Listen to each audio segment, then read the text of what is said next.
दोस्तों, पहला और दूसरा मैच में भारतीय टीम हार गया है और बांग्लादेश ने सीरीज पर कब्जा कर लिया है। अब तीसरा मैच 10 दिसंबर को खेला जाना है और तीसरा मैच में भारत हर हाल में जीतना चाहेगा। इस मैच को जीतकर भारत अपना मान और सम्मान बचाना चाहेगा और वही बांग्लादेश सीरीज जीतने के बाद तीसरा मैच भी जीतना चाहेगा। दोस्तों, आपको बता दें कि तीसरा मैच भी बांग्लादेश से जीतना इतना आसान नहीं होगा, क्योंकि बांग्लादेश के टीम में मेहदी हसन एक मजबूत दीवार है जिसे तोड़ना आसान नहीं होगा। मेहदी हसन ने पहला मैच में भारत के हाथों में से जीत छीनकर बांग्लादेश को जिता दिया था। वहीं दूसरे मैच का बात करें तो बांग्लादेश ने पहले बैटिंग करने आए थे, लेकिन बांग्लादेश का शुरुआती अच्छा नहीं रह पाया और लगभग 70 रन पर 6 विकेट गिर गया था। अब बांग्लादेश के लिए समस्याएं बढ़ते जा रहा था, क्योंकि रन बन नहीं रहा था और विकेट भी गिरता जा रहा था। तभी महमूदुल्लाह और मेहदी हसन बांग्लादेश के लिए दीवार बनकर खड़ा हो जाता है और दोनों तरफ से भारतीय बॉलर को बहुत अच्छी तरह से धुनाई करना शुरू कर देता है। अब भारत के लिए समस्याएं बढ़ते जा रही थी, क्योंकि एक ओर से विकेट भी नहीं गिर रहा था और दूसरी ओर से रन का भी बरसात हो रहा था। रन बन नहीं बह रहा था, मानो चौवा छक्का का बरसात हो रहा था। एक समय ऐसा लग रहा था कि बांग्लादेश का स्कोर 150 से ऊपर नहीं जाएगा और भारतीय टीम बहुत आसानी से जीत हासिल कर लेगा, लेकिन हुआ इसका उल्टा। बांग्लादेश का स्कोर 50 ओवर में 7 विकेट पर 171 रन बना दिया था, जो एक सम्मानजनक स्कोर था। महमूदुल्लाह रहीम अपनी शानदार पारी खेलते हुए 96 गेंदों में 77 रन बनाया था, जिसमें 7 कमाल का चौका मारा था। और वहीं मेहदी हसन अपनी तूफानी पारी खेलते हुए 83 गेंदों में 100 रनों का नवाद पारी खेला था, जिसमें 8 चौका और 4 कमाल का छक्का मारा था।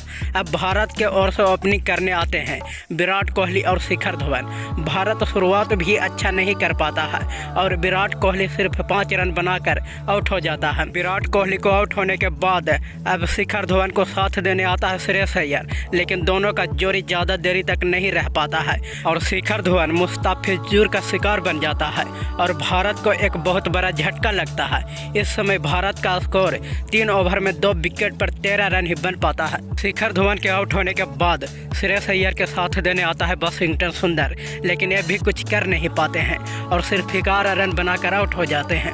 वाशिंगटन सुंदर को आउट होने के बाद अब श्रेयस अय्यर को साथ देने आते हैं केएल राहुल।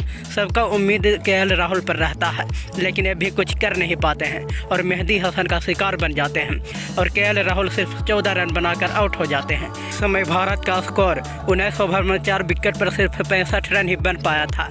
अब भारतीय टीम का समस्याएं बढ़ते जा रहा था, क्योंकि एक तरफ से विकेट भी गिरता जा रहा था और दूसरे तरफ से रन भी नहीं बन रहा था। तभी श्रेयस अय्यर को साथ देने आता है अक्षर पटेल और अक्षर पटेल आते ही छक्का से शुरुआत करता है। अब दोनों मिलकर बांग्लादेश के हर बॉलर को बहुत अच्छी तरह से धुनाई करना शुरू कर देता है। अब बांग्लादेश के लिए समस्याएं बढ़ते जा रहा था, क्योंकि विकेट गिर नहीं रहा था और रनों का बरसात हो रहा था और दोनों मिलकर भारतीय टीम को जीत के नज़दीक पहुंचा देता है। तभी बांग्लादेश के लिए मेहदी हसन 35वां ओवर लेकर आते हैं और इस ओवर में अंतिम बॉल पर श्रेयस अय्यर को आउट करके फिर मैच बांग्लादेश अपने ओर कर लेते हैं। श्रेयस अय्यर 82 रनों का शानदार पारी खेलते हुए 6 चौका और 3 कमाल का छक्का मारते हैं। श्रेयस अय्यर को आउट होने के बाद अब अक्षर पटेल को साथ देने आता है शार्दुल ठाकुर, लेकिन दोनों का जोड़ी ज़्यादा देरी तक नहीं रह पाता है और अक्षर पटेल 56 रनों का शानदार पारी खेलते हुए 2 चौका और 3 कमाल का छक्का मारकर आउट हो जाता है। अक्षर पटेल के आउट होने के बाद अब भारतीय टीम के हाथों से लगभग मैच निकलता हुआ नजर आता है, क्योंकि शार्दुल ठाकुर भी 7 रन बनाकर आउट हो जाता है। तभी रोहित शर्मा आते हैं और रोहित शर्मा ने तूफानी पारी खेलते हुए एक बार फिर से मैच को रोमांचक कर देता है। अब भारतीय टीम को जीतने के लिए एक ओवर में 19 रन का जरूरत था। स्ट्राइक पर रोहित शर्मा था। रोहित शर्मा ने दूसरा और तीसरा बॉल पर शानदार चौका मारकर मैच को रोमांचक बना दिया था। अब भारत को जीतने के लिए 3 बॉल में सिर्फ 12 रन का जरूरत था। चौथा बॉल बीट हो जाता है और वही 5वां बॉल पर छक्का मारकर अभी भी मैच को जिंदा रखते हैं। अब एक बॉल पर 6 रन का जरूरत पड़ता है, लेकिन अंतिम बॉल पर कोई रन नहीं मिलता है और बांग्लादेश आखिर में जीत जाता है और बांग्लादेश सीरीज अपने नाम कर लेता है। इस जीत का मेन हीरो मेहदी हसन होता है।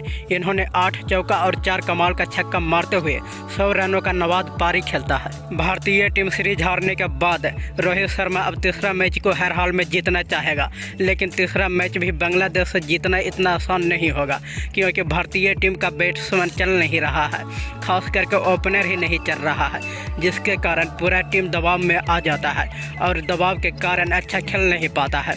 जैसे विराट कोहली, केएल राहुल जैसा खिलाड़ी भी दबाव में सही नहीं खेल पाते हैं। इसलिए रोहित शर्मा को अब तीसरा मैच जीतना अग्नि परीक्षा से कम नहीं होगा।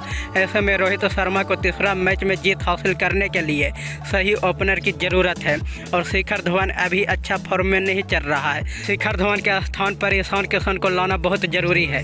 दोस्तों, आपको बता दें कि भारत के लिए इस वक्त ईशान किशन से अच्छा ओपनर कोई नहीं मिल सकता है। ईशान किशन एक विकेट कीपर है और अच्छा बैटिंग भी कर लेते हैं। इनको जब जब मौका मिलता है रनों का बरसात कर देते हैं और शिखर धवन को न्यूजीलैंड में भी बल्ला नहीं चल पाया था। इसके बाद बांग्लादेश में भी इनका बल्ला खामोश है। ऐसे में ईशान किशन को मौका मिलना चाहिए। अगर रोहित शर्मा तीसरा मैच को जीतना चाहते हैं तो ओपनर के रूप में ईशान किशन को लाना बहुत ज़रूरी होगा। अब रोहित शर्मा सीरीज हारने के बाद भारतीय टीम को लाज बचाने के लिए टीम में बहुत बड़ा बदलाव कर सकते हैं। अब देखना होगा कि तीसरा मैच में किसको किसको मौका मिल सकता है। दोस्तों, आपको इस पर क्या राय है? आप कमेंट करके ज़रूर बताइएगा। तीसरा मैच भारत जीतेगा या नहीं, आप यह भी बताइएगा।